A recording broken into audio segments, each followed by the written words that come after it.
అధ్యక్ష, ధన్యవాదాలు అధ్యక్ష. ఈరోజు ఏదైతే ఈ రాష్ట్రంలో ఏ నాయకులు త్యాగ ఫలంతో మనం ఈరోజు మనందరూ కూడా ఈ సభలో కూర్చోగలిగామో అటువంటి నాయకుడిని స్కిల్ కేసు పేరుతో 53 రోజులు అరెస్ట్ చేసినప్పుడు ఆ జైల్లో మరి సీసీ కెమెరాల పాస్వర్డ్లు కానీ ఇవన్నీ కూడా జగన్మోహన్ రెడ్డి గారికి ఇచ్చి చూపించే ప్రయత్నంలో కానీ, అంతేకాకుండా ఆ ఫోటోల్ని సాక్షి టీవీలో వాటిలో చూపించడం కానీ మరి ఇవన్నీ ఎలా జరిగినాయి అధ్యక్ష అనే దాని మీద నాకు వచ్చిన అధ్యక్ష. ఇవాళ ఆ రోజు ఉన్నటువంటి రవికిరణ్ రెడ్డి గారు డిఐజీ గారు మరి ఆయన నేతృత్వంలో జరిగింది.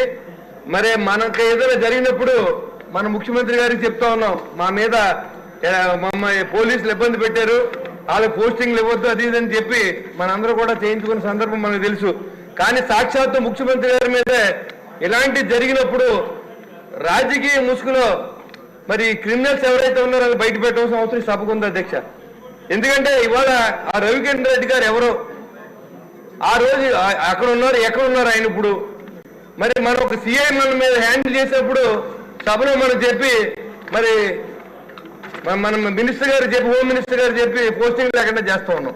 సాక్షాత్ ముఖ్యమంత్రి గారిని కానీ పవన్ కళ్యాణ్ గారిని వైజాగ్ లో హ్యాండిల్ చేసిన విషయం కానీ, అచ్చెన్నాయుడు గారిని అరెస్ట్ చేసిన విషయంలో కానీ, రఘురామకృష్ణరాజు గారిని తీసుకెళ్లి మీరు సాక్షాత్ మిమ్మల్ని కూడా కొట్టిన విషయంలో కానీ కమిటీలు ఎంచుకున్నాం అధ్యక్ష. మరి అదేవిధంగా ఇవాళ ముఖ్యమంత్రి గారి మీద రాజకీయ ముసుగులో ఈ క్రిమినల్ ఎవరు వెనకాలండి, ఈ ఫోటోలు ఎవరు తీయించారు, అక్కడ ముఖ్యమంత్రి గారికి ఏమైనా జరిగితే ఈ రోజు మనందరూ సభకు వచ్చేవాళ్ళమా? ఇవాళ వచ్చాం కాబట్టి మనందరూ కూడా మరి ఆయన దయ వల్ల ఇవాళ ఆయన ఎంతో ఓపికగా మనందరూ ఇక్కడ రావడానికి ఆయన కానీ, పవన్ కళ్యాణ్ గారి పోరాటం కానీ, యువ నాయకుడు లోకేష్ బాబు గారి పాదయాత్ర కానీ, మరి ఎంతో మంది సభ్యులు కూడా ఇక్కడ చాలా మంది ఇబ్బందులు పడ్డారు అధ్యక్ష. మరి సాక్షాత్ అచ్చెన్నాయుడు గారు మంత్రి గారు మరి బ్లడ్ బీడింగ్ అవుతూ ఉంటే శ్రీకాకుళం తీసుకొచ్చి విజయవాడ జైల్లో పెట్టినప్పుడు మనకు తెలుసు అధ్యక్ష. మరి ఇలాంటివన్నీ ఇవాళ మర్చిపోయి ఇవాళ సభ జరుగుతుంది, మన ఎమ్మెల్యేలు అయ్యాం అని అనుకున్నా నేను రాత్రి ఛానల్లో చూపించారు అధ్యక్ష. ఇవాళ వరకు ముఖ్యమంత్రి గారి గురించి మాట్లాడిన సభ్యుడే లేడు. ఇవాళ చాలా అన్యాయం ఇది.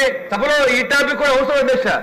ఏదైతే అభివృద్ధి అన్నాం మనం, ఏదైతే సంక్షేమం అన్నాం, దాంతో పాటుగా ఈ క్రిమినల్స్ కూడా ఈ రాష్ట్రం నుంచి పంపించాల్సిన అవసరం ఈ సభకు ఉంది అధ్యక్ష.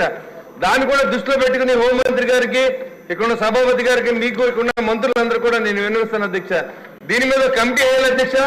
కమిటీ వేసి ఎవరైతే మరి ఇలాంటి క్రిమినల్ ఉన్నారో రాజకీయ ముసుగులో వాళ్ళందరూ బయట తీయాలి అధ్యక్ష. మీకు జరిగిన అన్యాయం మరి ఇంకే రాజకీయ నాయకుడికి జరగకూడదు, ముఖ్యమంత్రి గారికి జరిగిన అన్యాయం ఇంకెవరికి జరగకూడదు, ఏ అధికారి ఇలాంటి సాహసం చేయకూడదు అని చెప్పి ఈ సభ ద్వారా మిమ్మల్ని కోరుతా ఉన్నాను అధ్యక్ష.